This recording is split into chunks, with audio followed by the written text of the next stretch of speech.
Hello everyone, कैसे हैं आप सब। हम लोग अब स्टार्ट करेंगे ट्वेल्थ का। किसका? ट्वेल्थ का पहला चैप्टर जो कि है इलेक्ट्रिक चार्जेज एंड फील्ड्स, है ना।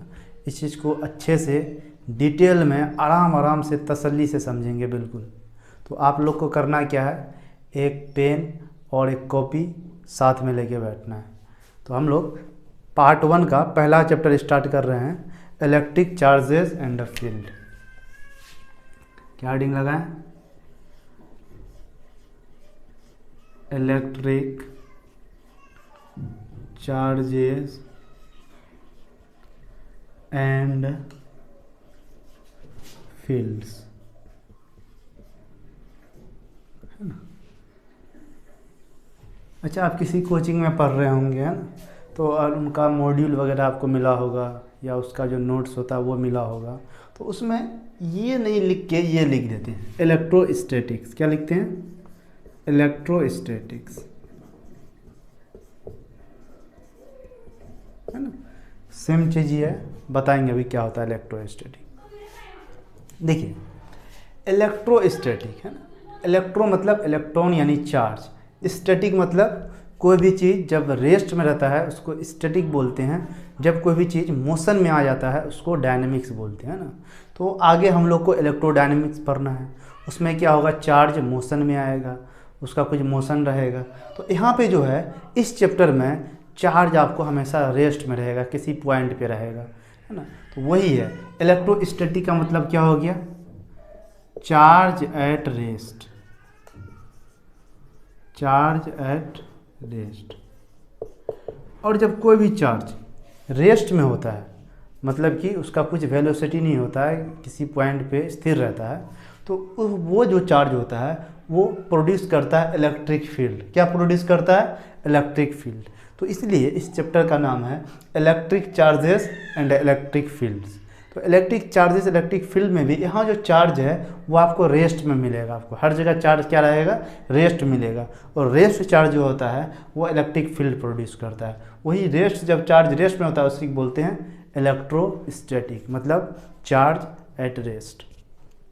तो सबसे पहले हम लोग स्टार्ट करेंगे इलेक्ट्रिक चार्ज, है ना। इलेक्ट्रिक चार्ज क्या होता है इसको समझेंगे। मार्कर दूसरा ले लेते हैं। इलेक्ट्रिक चार्ज, आप लोग हेडिंग लगाइए, इलेक्ट्रिक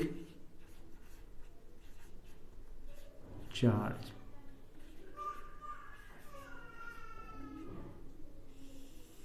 देखिए, इलेक्ट्रिक चार्ज जो होता है ये इंट्रिंसिक प्रॉपर्टी होता है किसी भी मैटर का, है ना।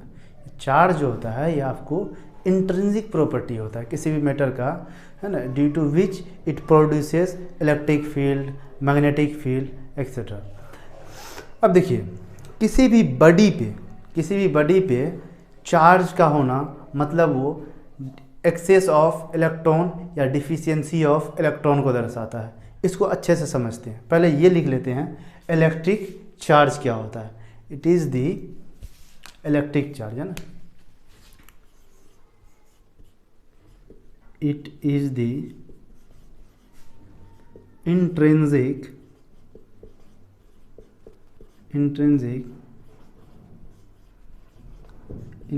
Property of matter.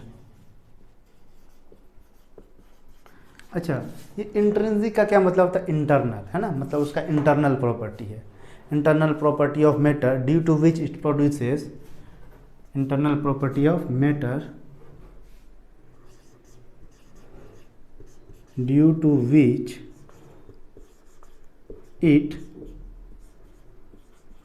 Produces electric field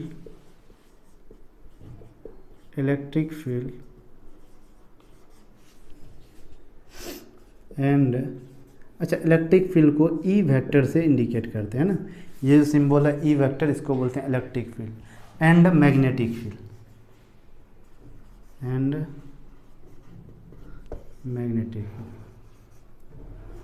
magnetic field को बी वेक्टर से इंडिकेट करते हैं।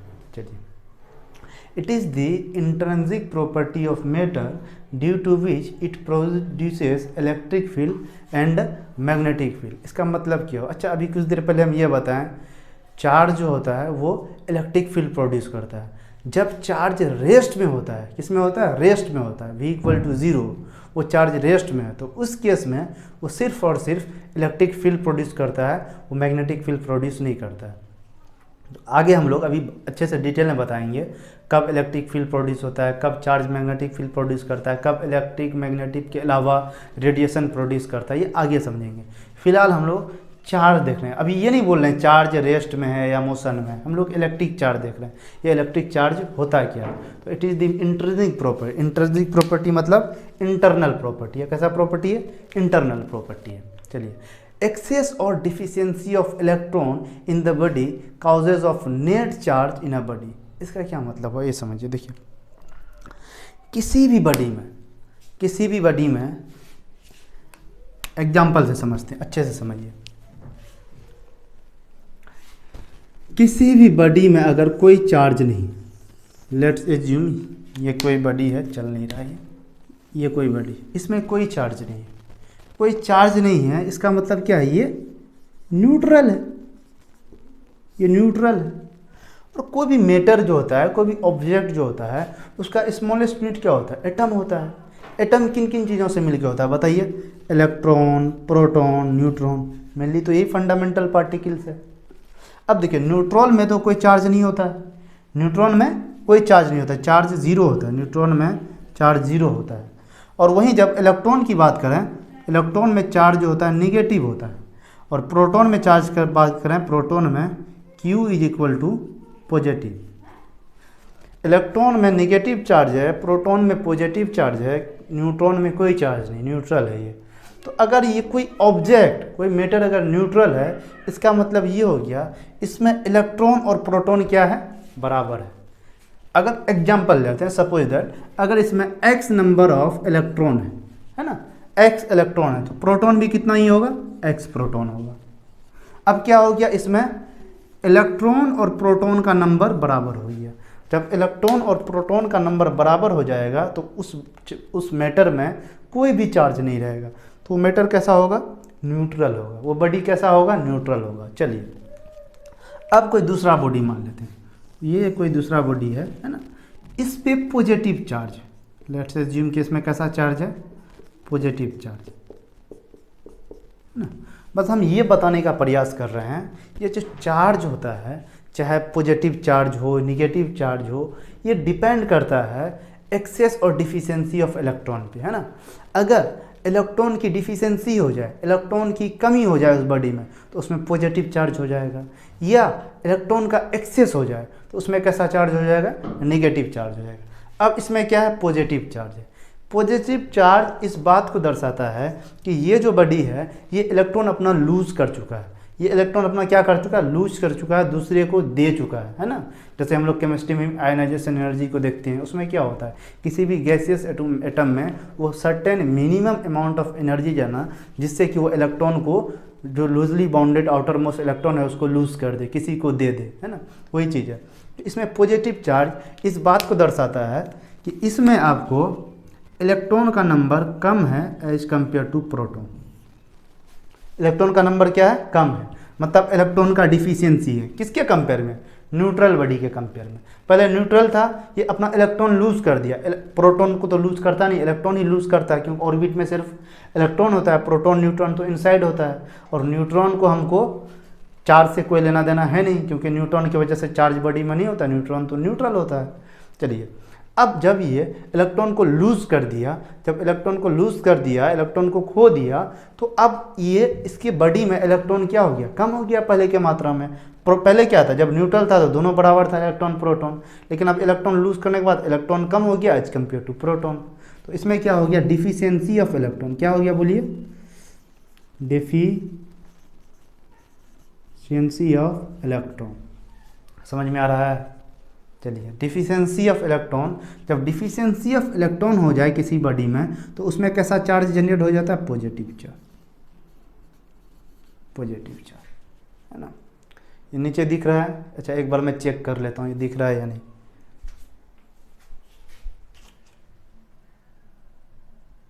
चलिए दिख रहा है। अब हम लोग, अच्छा ऐसा भी तो होता है किसी बॉडी में निगेटिव चार्ज हो, क्या हो, किसी बॉडी में निगेटिव चार्ज, किसी बॉडी में निगेटिव चार्ज होना किस बात को दर्शाता है? देखिए, अगर बॉडी में कोई चार्ज नहीं, इसका मतलब वो क्या है, न्यूट्रल है, न्यूट्रल है। और इलेक्ट्रॉन में क्या चार्ज होता है, पॉजिटिव चार्ज होता है। इलेक्ट्रॉन में कैसा चार्ज होता है, इलेक्ट्रॉन में निगेटिव चार्ज होता है, प्रोटॉन में पॉजिटिव चार्ज होता है। तो इलेक्ट्रॉन में जब निगेटिव चार्ज होता है, ये बॉडी पे कैसा चार्ज है, निगेटिव चार्ज है। इसका मतलब है इलेक्ट्रॉन ज़्यादा है इसमें प्रोटॉन के कंपेयर में, इसमें क्या इलेक्ट्रॉन ज़्यादा है इस कंपेयर टू प्रोटॉन। तो बोल सकते हैं इसमें एक्सेस ऑफ इलेक्ट्रॉन है, इसमें क्या है, excess of electron, excess of electron है। जब एक्सेस ऑफ इलेक्ट्रॉन हो जाए किसी बॉडी में, तो उसमें कैसा चार्ज होता है, बोलिए, निगेटिव चार्ज। कैसा चार्ज होता है, निगेटिव चार्ज। ये चीज़ समझ में आया? किसी बॉडी में पॉजिटिव चार्ज है वो इस बात को दर्शाता है उस बॉडी में इलेक्ट्रॉन की डिफिशियंसी है। अगर किसी बॉडी में निगेटिव चार्ज है वो इस बात को दर्शाता है कि उसमें एक्सेस ऑफ इलेक्ट्रॉन है। तो क्या ऐसा बोलना सही होगा, द एक्सेस और deficiency of electron in the body, है ना, causes the net charge on the body. क्या मतलब हुआ इसका, पहले लिखते हैं इसको, है ना, कहाँ पे लिखा है, चलिए ऊपर में लिखते हैं, इसको नोट कर लीजिए, है ना, पॉज करके नोट कर लेना है इसको, मैं हट जाता हूँ, है ना। चलिए,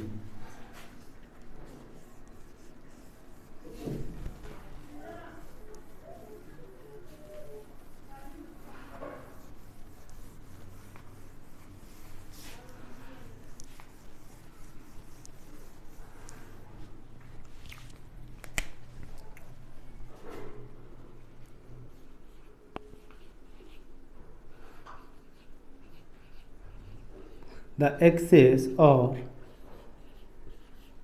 deficiency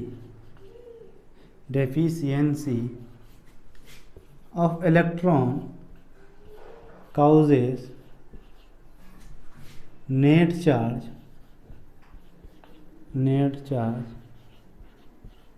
on the body।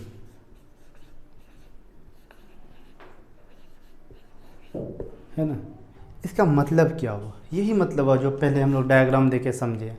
अगर एक्सेस ऑफ इलेक्ट्रॉन हो जाए, एक्सेस ऑफ इलेक्ट्रॉन का मतलब क्या हो गया, प्रोटॉन के कंपेयर में इलेक्ट्रॉन ज़्यादा है उस बॉडी में। अगर इलेक्ट्रॉन ज़्यादा है तो नेगेटिव चार्ज हो जाएगा, तो उस बॉडी में जो नेट चार्ज होगा वो नेगेटिव चार्ज होगा, है ना।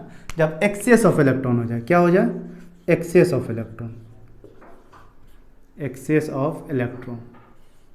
जब एक्सेस ऑफ इलेक्ट्रॉन हो जाए तो बॉडी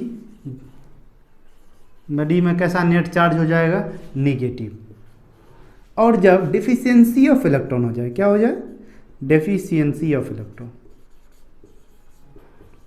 डिफिशियंसी ऑफ इलेक्ट्रॉन, तो बॉडी में कैसा चार्ज जनरेट हो जाएगा, बोलिए, पॉजिटिव चार्ज। ये चीज़ समझ में आया? बिल्कुल बेसिक बात है, अभी हम लोग चैप्टर स्टार्ट नहीं कर रहे हैं, उसका फंडामेंटल बना रहे हैं ना, तो उनका जो बेसिक सब बात है उसको सीख रहे हैं। अब धीरे धीरे चैप्टर की ओर चलेंगे हम लोग। चलिए, यही चीज़ लिखा हुआ, द एक्सेस और deficiency of electron count net charge on a body. किसी बॉडी में जो नेट चार्ज होता है वो इस बात को दर्शाता है कि उसमें क्या एक्सेस ऑफ इलेक्ट्रॉन है या डिफिशियंसी ऑफ इलेक्ट्रॉन है। अब देखिए, चार्ज जो होता है वो दो तरह का होता है। चार्ज कितने तरह का होता है, दो तरह का।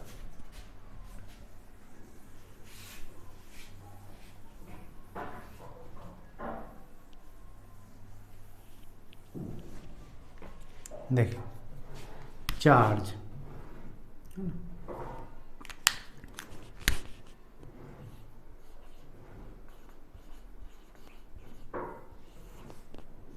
पता है हम लोग को, एक को बोलते हैं पॉजिटिव चार्ज, एक को बोलते हैं क्या, नेगेटिव चार्ज, है ना। यही नेट चार्ज तो हो सकता है बॉडी में। अच्छा, पॉजिटिव चार्ज किसको दिखाता है, बताइए, deficiency of electron as compared to proton. Positive charge का मतलब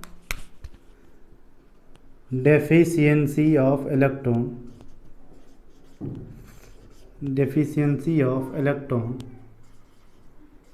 as compared to proton, as compared to proton। और निगेटिव चार्ज किस बात को बताता है? एक्सेस ऑफ इलेक्ट्रॉन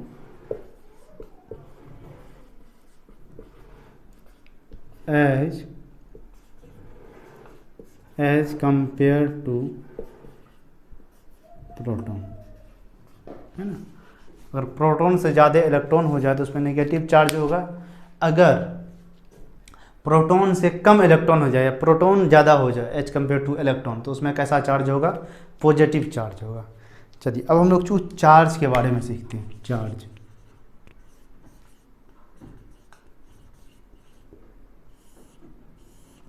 देखिए चार्ज होता है सबसे पहले, it is a scalar quantity, it is a scalar quantity. अच्छा, ये स्केलर का क्या मतलब होता है?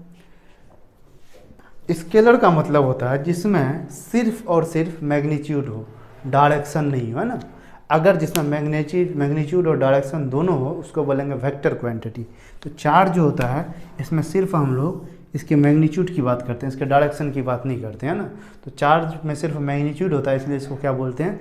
स्केलर क्वांटिटी बोलते हैं। दूसरा सिंबल, इसका जो सिंबॉलिक रिप्रेजेंटेशन होता है, सिंबल, ये होता है क्यू। ये क्या होता है? क्यू। चार्ज का सिंबल क्या होता है? क्यू। तीसरा SI unit, SI unit of charge, SI unit of charge. SI unit of charge क्या होता है बोलिए? कूलम। क्या होता है? कूलम।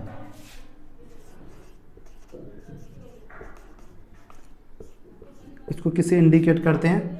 इसको सी से इंडिकेट करते हैं, सी से रिप्रेजेंट करते हैं ना, ऐसा यूनिट ऑफ चार्ज। अच्छा, कुछ कुछ प्रैक्टिकल यूनिट ऑफ चार्ज भी होता है। क्या, कौन सा unit? Practical unit of charge.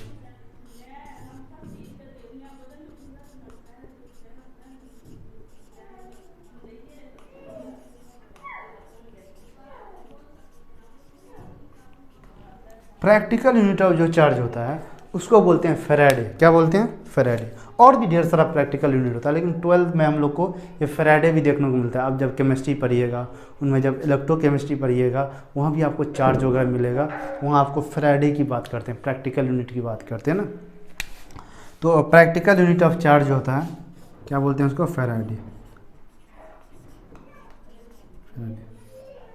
अच्छा, 1 Faraday is equal to, 1 Faraday is equal to कितना होता है बोलिए?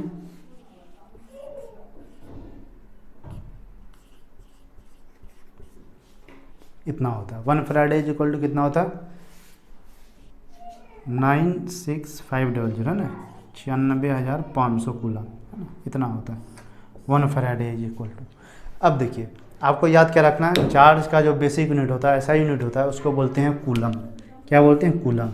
और ये प्रैक्टिकल यूनिट है फेराडे, थोड़ा सा ध्यान में रखना है। बाकी सिंबल क्या होता है? क्यू, क्यू से रिप्रेजेंट करते हैं।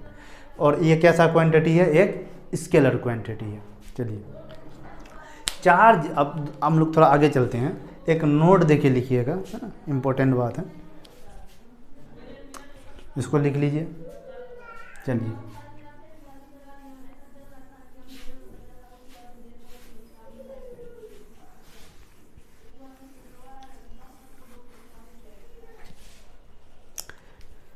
समझते हैं। देखिए, चार्ज जो होता है ना, किसी भी फंडामेंटल पार्टिकल, है ना, किसी फंडामेंटल पार्टिकल मतलब जैसे एलिमेंट्री पार्टिकल, इलेक्ट्रॉन, प्रोटॉन, ये सब जो होता है फंडामेंटल पार्टिकल होता है। फंडामेंटल पार्टिकल में जो भी चार्ज होता है, जो भी नेट चार्ज होता है, वो उसका इंट्रिंसिक प्रॉपर्टी, वो इंटरनल कैरेक्टरिस्टिक है ना। और जब किसी बॉडी में चार्ज होता है, जब किसी बॉडी में चार्ज होता है, मतलब हम लोग फंडामेंटल छोड़ के किसी बॉडी में अगर चार्ज हो, तो वो ये इस बात को दर्शाता है उस बॉडी में नंबर ऑफ प्रोटॉन, इलेक्ट्रॉन क्या है, कम है, ज़्यादा है, कौन कम है, कौन ज़्यादा है। लेकिन अब इलेक्ट्रॉन में ही, अब आप ये सोचिए, इलेक्ट्रॉन में कैसा चार्ज होता है? Negative charge. अब क्यों निगेटिव चार्ज होता है इलेक्ट्रॉन में? इसका जवाब नहीं है। इसका जवाब अब ये बोल सकते हैं, निगेटिव चार्ज जो होता है इलेक्ट्रॉन का इंटरनल प्रॉपर्टी है। है ना, उसमें नेचुरली पाया जाता है। तो एक्सपेरिमेंटली ऐसा देखा गया कि इलेक्ट्रॉन जो होता है उसमें कैसा चार्ज होता है, निगेटिव चार्ज होता है। हाँ, किसी बॉडी में अगर निगेटिव चार्ज है तो हम बता सकते हैं, अगर किसी बॉडी में निगेटिव चार्ज है वो इस बात को दर्शाता है कि उस बॉडी में इलेक्ट्रॉन का नंबर ज़्यादा है एज कम्पेयर टू प्रोटॉन, इसलिए उसमें क्या है, निगेटिव चार्ज है। अब देखिए प्रोटॉन, एग्जांपल लेते हैं प्रोटॉन। प्रोटॉन में चार्ज होता है पॉजिटिव। क्यों पॉजिटिव चार्ज होता है? ये इसका इंटरनल प्रॉपर्टी है, इंट्रिंसिक प्रॉपर्टी है ना, इंटरनल कैरेक्टरिस्टिक है। तो प्रोटॉन में जो चार्ज होता है वो पॉजिटिव चार्ज होता है, ये इसका अपना इंटरनल प्रॉपर्टी है। अब देखिए किसी बॉडी में अगर पॉजिटिव चार्ज हो तो उसको हम लोग ऐसे बताएंगे, अगर किसी बॉडी में पॉजिटिव चार्ज है तो क्यों पॉजिटिव चार्ज है, उसका ये मतलब हुआ कि उस बॉडी में इलेक्ट्रॉन का नंबर कम है एज कम्पेयर टू प्रोटॉन, मतलब प्रोटॉन का नंबर ज़्यादा है एज कम्पेयर टू इलेक्ट्रॉन। इसलिए बोला जाता है charge on any fundamental particle is their internal characteristic, जबकि while charge on any body, है ना, चार्ज ऑन एनी बॉडी या charge on a body is indicate that number of proton and electron in that body, है ना। चलिए इसको हम लोग अच्छे से लिख लेते हैं।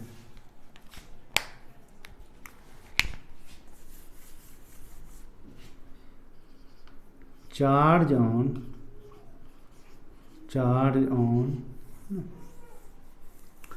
On fundamental particle,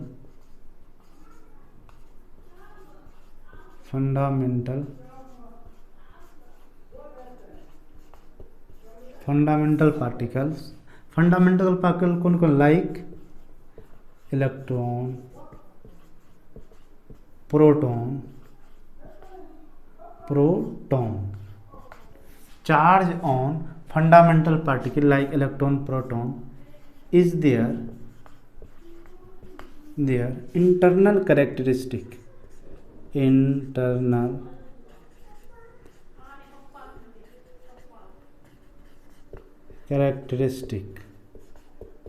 while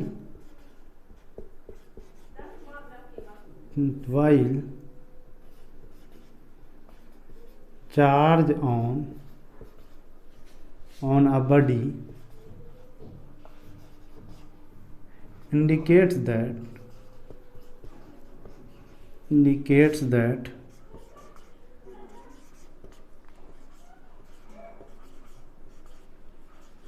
number of electron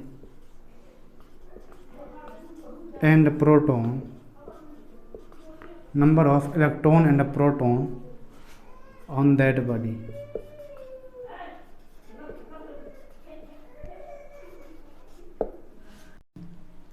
चलिए समझ में आया।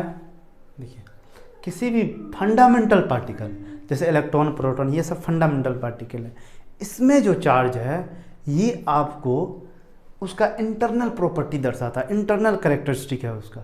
लेकिन अगर किसी बॉडी में चार्ज है, किसी बॉडी में पॉजिटिव चार्ज है, नेगेटिव चार्ज है, न्यूट्रल चार्ज है, तो वो इस बात को दर्शाता है कि उसका नंबर ऑफ इलेक्ट्रॉन प्रोटॉन में कुछ उतार चढ़ाव आ रहा है। मतलब या हो सकता है इलेक्ट्रॉन का नंबर ज़्यादा हो प्रोटॉन के कंपेयर में तो उसमें नेगेटिव चार्ज होगा, या हो सकता है प्रोटॉन का नंबर ज़्यादा हो इलेक्ट्रॉन के कंपेयर में तो उसमें कैसा चार्ज होगा, पॉजिटिव चार्ज होगा, या हो सकता है दोनों का नंबर बराबर हो, इलेक्ट्रॉन प्रोटॉन दोनों ही बराबर हो तो उसमें कैसा चार्ज होगा, न्यूट्रल चार्ज होगा, है ना, उसमें कोई चार्ज नहीं होगा। एक पॉइंट और है ना, चार्ज जो होता है always comes with mass, charge हमेशा किसी मास में होता है ना, या चार्ज हमेशा मास के साथ आता है। इसका क्या मतलब है कहने का, देखिए है ना, ऐसा कभी नहीं होगा कि किसी बॉडी में चार्ज है लेकिन मास नहीं, चार्ज है लेकिन मास नहीं है, ये बात गलत हो सकता है।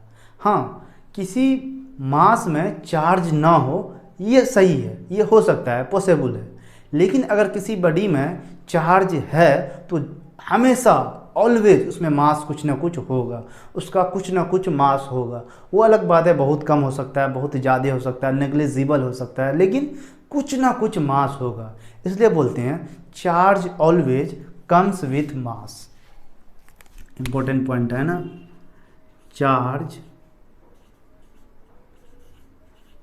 Always comes with mass, charge always comes with mass, charge always comes with mass, but reverse is not always true, but reverse is not always true.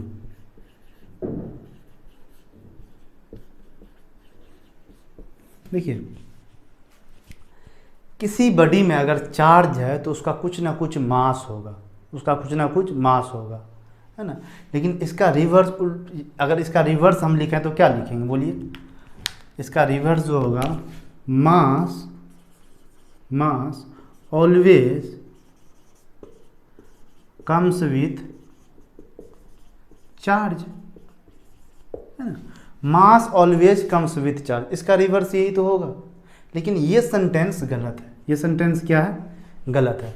मास जो होता है, मास ऑलवेज कम्स विथ चार्ज, है ना। जैसे कि आप एग्जांपल ले लीजिए न्यूट्रॉन। न्यूट्रॉन क्या लीजिए? न्यूट्रॉन। न्यूट्रॉन का कुछ ना कुछ मास होता है, लेकिन क्या इसमें चार्ज होता है? बिल्कुल नहीं, इसमें कोई चार्ज नहीं है, लेकिन मास है। क्या है? मास है। अब उसी तरह देखिए, जैसे हम लोग इलेक्ट्रॉन ले लिए, है ना। इलेक्ट्रॉन में कैसा चार्ज है? इलेक्ट्रॉन में चार्ज आ गया, नेगेटिव चार्ज। अगर चार्ज आ गया, इसका मतलब जिस बॉडी में चार्ज है उसमें उसका कुछ ना कुछ मास होगा, है ना। कुछ ना कुछ मास जरूर होगा, इसलिए बोलते हैं charge always comes with mass, है ना। और मास जो होता है उसमें चार्ज हो भी सकता है, नहीं भी हो सकता है ना। तो ये चीज़ है, mass is not always comes with a charge, but charge always comes with mass. ये चीज़ आपको ध्यान में रखना है। अब देखिए, हम लोग कुछ कुछ अंतर देख लेते हैं चार्ज और मास के बीच। चार्ज और मास में क्या डिफरेंस है? चार्ज और मास, चार्ज और मास। देखिए, सबसे पहला अंतर तो यही है, चार्ज जो होता है वो आपको इट मे बी पॉजिटिव और नेगेटिव। नेट चार्ज जो होगा या तो पॉजिटिव होगा या नेगेटिव होगा या न्यूट्रल होगा, कोई चार्ज नहीं होगा, है ना। जब कोई चार्ज नहीं होगा तो फिर चार्ज की क्या बात करें? हम लोग चार्ज की बात कर रहे हैं ना। चार्ज या तो पॉजिटिव होता है या नेगेटिव होता है।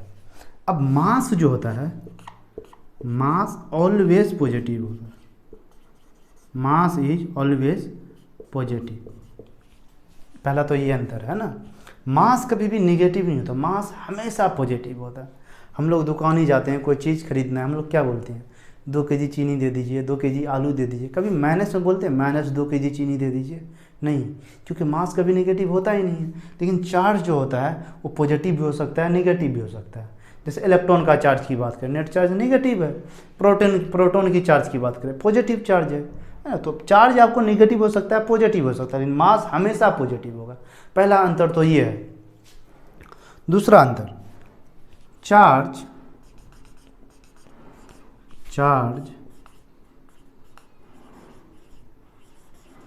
Does not depend on speed of body.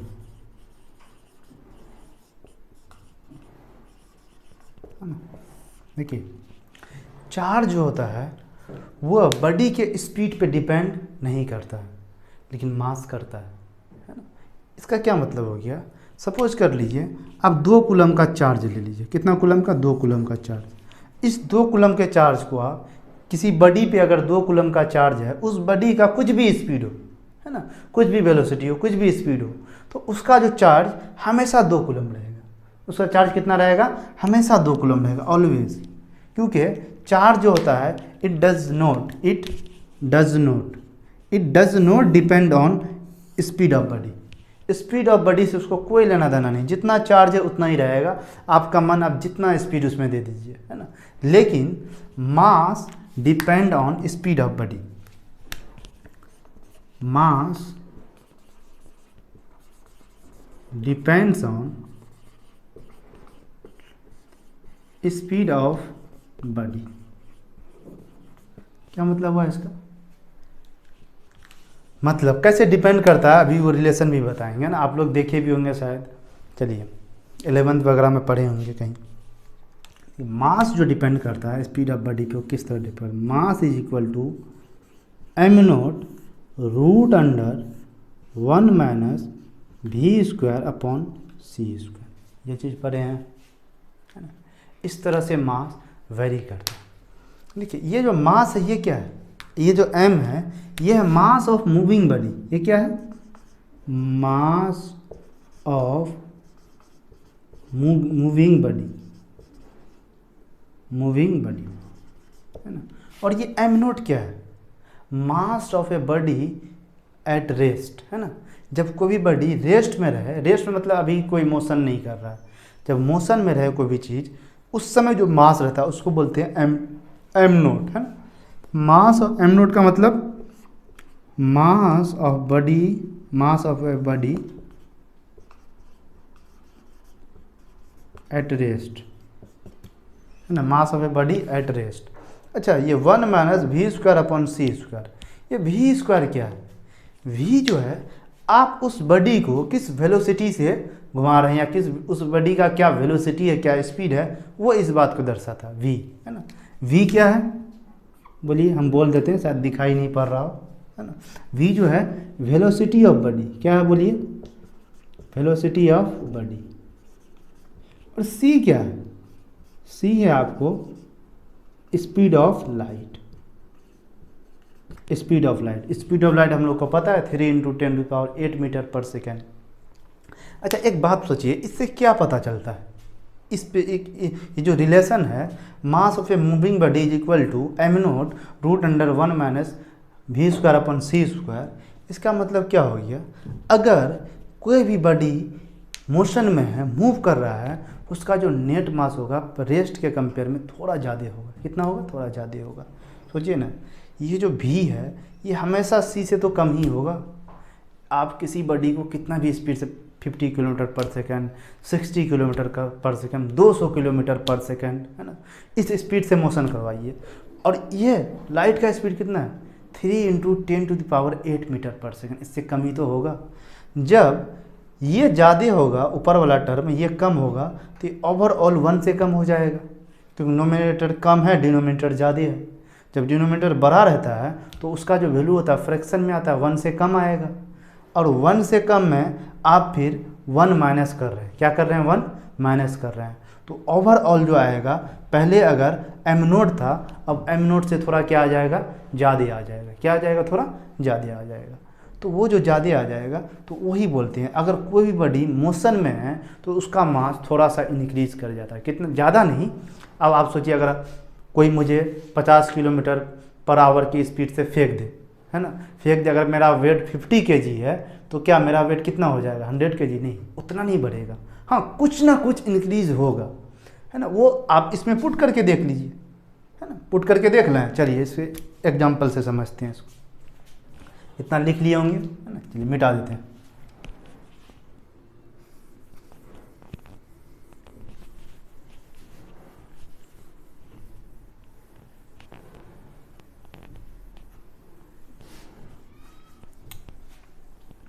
देखिए